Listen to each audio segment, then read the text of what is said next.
Sobre a constituição do texto, é correto afirmar exceto. Então vamos lá, aquilo que é exceção.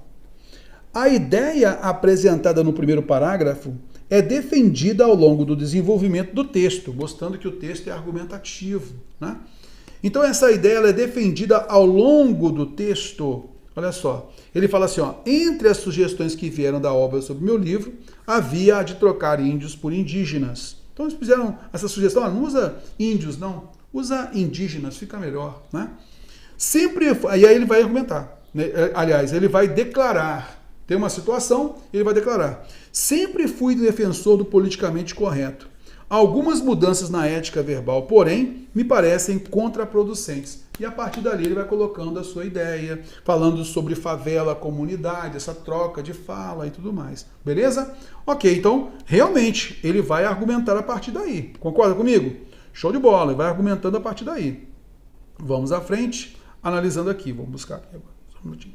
No primeiro parágrafo, apresenta-se a tese que será desenvolvida ao longo do texto. Então, a única diferença aqui é o seguinte, olha, na alternativa B, eu vou mostrar, olha, existe a tese no primeiro parágrafo? Tem tese no primeiro parágrafo, sim, que é a ideia principal. A ideia apresentada, ela é defendida, essa ideia apresentada no primeiro parágrafo é a tese. Então, essa ideia apresentada é qual? Sempre foi defensor, mas nessas mudanças na ética verbal, elas parecem a ele contraproducentes. E aí ele vai questionar isso ao longo do texto. Show de bola? Tranquilo. Então, o que está no primeiro parágrafo, realmente, ele vai sendo trabalhado ao longo do texto, com os argumentos. Tá legal? Assim também a alternativa B. Alternativa C. No último parágrafo, a conclusão contradiz a ideia expressa no parágrafo anterior. Até na hora da leitura ali, eu até usei a conjunção mas para a gente observar, né? Então vamos a esse encadeamento? Então a conclusão contradiz a ideia do parágrafo anterior, tá? Então é isso que eu quero que você observe aqui comigo, olha só. Ele coloca assim, ó, sobre índios e indígenas, que foi, né, o que acabou dando pauta, né, dando tema assim para o texto e tal, né? Sobre índios e indígenas, li alguns textos. Os argumentos giram em torno do fato de índio ter se tornado um termo pejorativo, ligado aos preconceitos que os brancos sempre tiveram com os povos originários da América. São vistos como os preguiçosos, atrasados, primitivos, né? Tá certo, né? Tá certo. Então aqui ele fala assim, poxa, então essa questão de índio, né? Você tem uma visão preconceituosa de índio e tal, então pediu para poder mudar. Ok, aí ele coloca assim, tá certo. Mas o problema, pensei, não está no termo índio, mas está no preconceito do branco. Então por isso que eu vou ter que mudar. Na realidade, é uma visão distorcida da palavra índio, né? Que ele coloca pra gente. Pô, mas o problema é a visão que se tem da palavra, né? Dessa palavra. Então ele está no preconceito do branco. E aí ele foi falando sobre isso aqui e tal, né? Aí ele continua falando o seguinte, eu estava errado. Olha, o problema está, na realidade, nesse preconceito do branco em relação a essa palavra, aquela coisa toda. E ele coloca, mas eu estava errado. Espera um pouquinho. Eu estava errado e fui salvo da ignorância por minha querida prima antropóloga, Florência Ferrari, e pelo mestre Sérgio Rodrigues. E aí, eles vão colocar a adequação vocabular, né?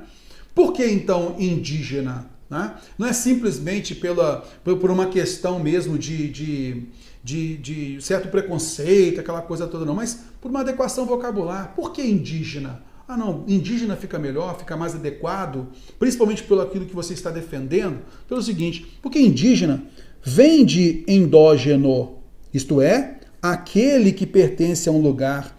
E aí fica a ideia da multiplicidade de etnias que aqui estavam.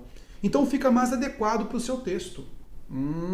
Beleza. E aí ele mostrou que índio é uma generalização preconceituosa e ele teria uma palavra mais bem adaptada. Beleza? É essa a ideia colocada. Por isso que ele colocou, mas eu estava errado. Então, este parágrafo aqui, ele tem uma relação de oposição, de contraste com esse aqui. Tudo bem? Beleza, então, tranquilo. A gente observa aqui, na boa. Ok. E aí vem a alternativa D. O uso da primeira pessoa do singular em alguns trechos é incorreto, pois perde-se a credibilidade na fala do locutor. Veja, aí entra a questão da diferença do gênero textual, né? Entender isso como uma estratégia argumentativa. Quando você utiliza um texto impessoal, né, os argumentos em terceira pessoa, isto é, o autor ele se esconde, né, ele coloca o seu ponto de vista, sua defesa de tese, mas ele se esconde, e ele se baseia em quê? Em fatos, em argumento de autoridade, se baseia na lei, se baseia em pesquisa para trazer o maior quantidade de credibilidade, a maior credibilidade possível para o texto, não quantidade de credibilidade, mas de credibilidade para o texto. Concorda comigo? Só que o artigo de opinião, cara, é a opinião dele. Ele é livre para escrever, ele escreveu numa revista, tá legal? Então, ele é colunista da revista, então ele coloca lá o seu artigo de opinião. É a opinião dele, o que ele acha. Ele não precisa comprovar nada para ninguém, nem tem essa intenção. Beleza? Então, nesse caso aqui, não houve erro ao utilizar a primeira pessoa do singular, não. Porque é característica justamente desse gênero textual. Ele se utiliza da linguagem informal, sim, dando ao leitor uma ideia de um bate-papo, tranquilo. É ali a coluna dele, beleza? Então ele está ali praticando, colocando à vista ali de todos o seu artigo de opinião. Beleza? Então realmente a linguagem ela é informal. Até queria destacar uma palavrinha aqui que eu achei bem interessante. Para aquela gente, né? Do jeito que a gente fala, né? Para aquela gente, tá? Só para você observar aí algumas ideias aí colocadas, tranquilo? Por isso nós notamos que a alternativa D de dado, a exceção está justamente nessa ideia de falar que está incorreto, pois se perde a credibilidade. Não.